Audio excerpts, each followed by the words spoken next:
Hey guys, it's Katie here with Life in Mundane, and today we're going to be talking about my second and third graders' curriculum picks for next year. Now you might be wondering, why am I talking about two grades combined when I've made individual videos for each of my other kids? Well, let me explain. I have a 7 and an 8-year-old that are 13 months apart to the day.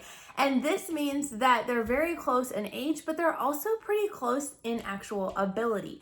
Because of this, they actually are doing a lot of the exact same schoolwork when it comes to curriculum choices for the year.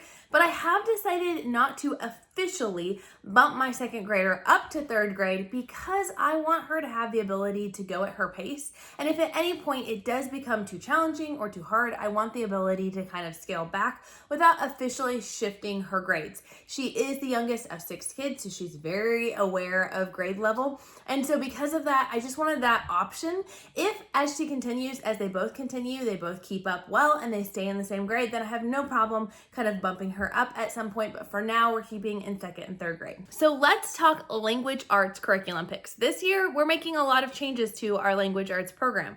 This past year, we used language arts with CLE. They did math with CLE. Well, this year, the only thing we are using CLE-wise is their language arts. They'll be doing language arts level 2, and that is something that is kind of a grade level ahead. So it's really more of a third grade level of language arts. It's going to cover the basic things for grammar. It's going to introduce different language arts concepts. But we will be skipping the elements of spelling within this program because we're going to be using All About Spelling level 1 with both girls. My friend Wendy over at Plan Prep Pray actually helps to homeschool the girls a little bit in a few of their subjects. So she is going to be teaching them Christian Light Education, Language Arts 2, and she's going to be teaching them All About Spelling 1. These things are great done in a group setting, and so she'll be doing this with the 2 little girls alongside her youngest kiddos, and we've just found that to be a really awesome fit. It helps take a little bit off of me as mom, but it also really kind of does well with that positive peer pressure and that extra friend time. They go over there 4 days a week for about an hour at a time. In addition to All About Spelling 1, we are going to be doing All About Reading 2. CLE was fine and good when it came to teaching them the beginning of how to read. I loved their kindergarten curriculum. I loved their teaching your kids to read curriculum. However, when it got into reading 1, it felt like there was a huge jump there. It felt like it was just like 1 year of reading instruction and then they just expected your kids to understand it all. And in my experience, very few kids, unless they are just a really natural reader, actually pick up that quickly when it comes to reading, and they need further reading instruction. I've noticed my girls going from seeming to be very strong readers to doing a lot more guessing than being able to actually decode. There's not a better curriculum when it comes to teaching your kids how to decode than All About Reading. So we're going to be moving them into All About Reading level 2. They're going to be working through that together and really honing in and refining those decoding skills. They can read a lot of the stories within the curriculum, but they don't have the tools to be able to break it down well. So I'm excited to be able to work on that more this year. Now, one of the things when it comes to language arts that I'm not 100% solid on for them is handwriting. My 8-year-old really needs some extra practice when it comes to handwriting, and just she tends to be very quick with everything she does and taking time to slow down.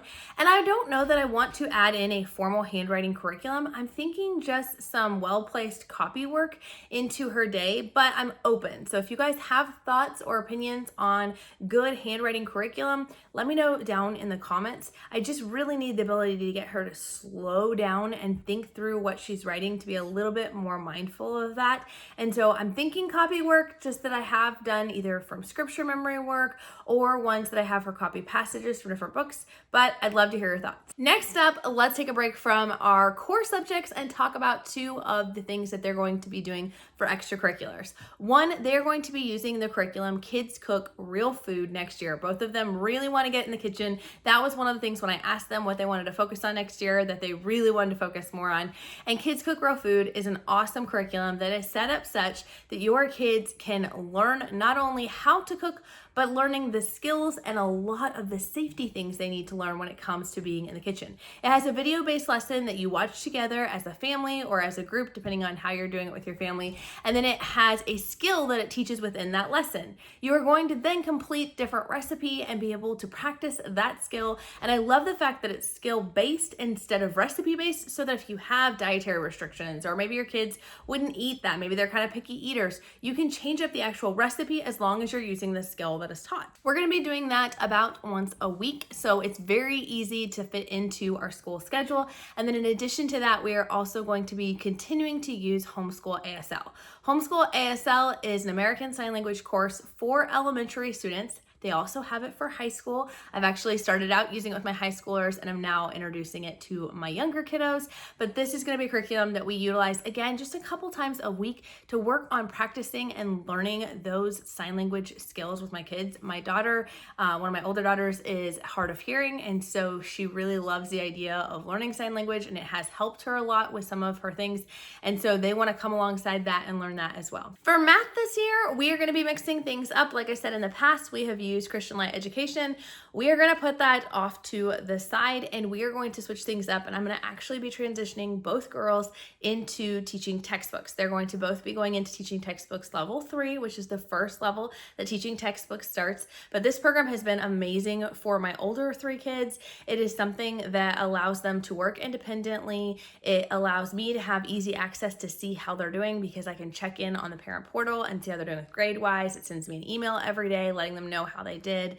It teaches the lesson, grades the lesson, and when they get something wrong, actually shows them how to go about doing it correctly. So I'm excited to have them jump in and start that program, and they're so excited to finally be in teaching textbooks just like their older siblings. Now, one thing I like to do in addition to teaching textbooks is some extra math fact practice, because when it comes to learning, especially those multiplication skills, math facts is something that a lot of kids need extra practice on, and they really benefit well from hands-on practice.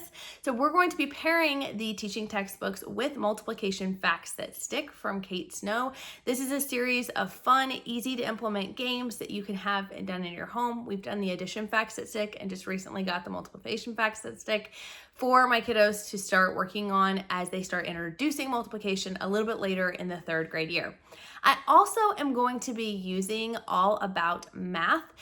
With this program, this is something where unfortunately they don't have the 3rd grade level out yet, so it's not quite at my kids' grade level. However, we are going to be using the All About Math levels to help play a lot of the games and use a lot of the interactive material to help my younger to kind of solidify some of the different things they have going on. I'm actually wondering about maybe doing something like this in a co-op setting where we could practice the different skills, because it's more mastery based than it is a spiral curriculum. So we can take the different lessons on the different skills that they maybe could use a little bit more help in or work in, and we can just utilize those lessons to practice and work on those skills and utilize those fun hands-on opportunities for practice. For science, we are going to be using Apologia's Zoology 1. This is dealing with all things flying creatures. So they are really excited to dive into that. They were just asking the other day, they're like, why do we have to wait till the fall? Can't we start now? When it comes to this, they really engage a lot, and they retain so much of the information that's taught in Apologia's science. They love the hands-on experiments, and they enjoy using the student journal as well, because it has opportunities for them to color while they're listening to the textbook. It has opportunities for them to write notes. I have them try to write at least one fun fact every time that we listen to the lessons. We do science about 2 days a week, so it's a very light load as far as that goes. But if you find the material, you find it to be too much for your kiddos, or they're not used to hearing you read aloud for so long, you can easily divide it into 4 days a week and just do smaller sections at a time. For history, we use Biblioplan, and we are excited to dive into year 2 with that. We're going to be talking all things medieval history, getting into knights and ladies and lords. And so it's going to be a lot of fun. We pair a lot of literature with that. They have a great reading list that they suggest going through. So we're going to be reading some great books on that. Stay tuned and subscribe if you want to see some of those books that we're going to be tackling. Also, check out this video here if you want to learn more about what my other kids are doing, and subscribe if you want to hear more about what we're doing for Bible next year, because I'll have a totally separate video coming out just with our Bible curriculum picks.